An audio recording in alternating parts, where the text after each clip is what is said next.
Aš esu Dalia, kreipiausi į šį krizinio nėštumo centrą nėštumo metu dėl to, kad buvo gan prasta psichologinė būsena, nes buvau patyrusi persileidimus kelis ir labai jaudinausi dėl šio, ar viskas pavyks. Ir šiaip po anų persileidimų buvo dar neatsistačiusi pilnai ta psichologinė savijauta, bet tas noras turėti vaiką, troškimas buvo stipresnis. Tai pastojusi su šituo vaikučiu, savo dabar brangiausiu vienturčiu, kreipiausi į krizinio nėštumo centrą, tai gavau čia visokeriopą pagalbą, palaikymą.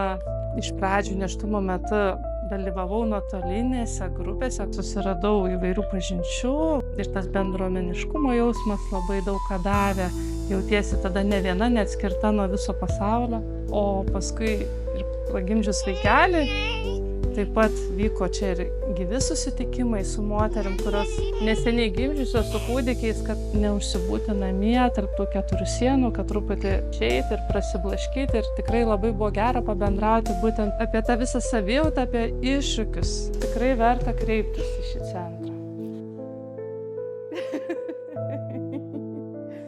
Oi tu.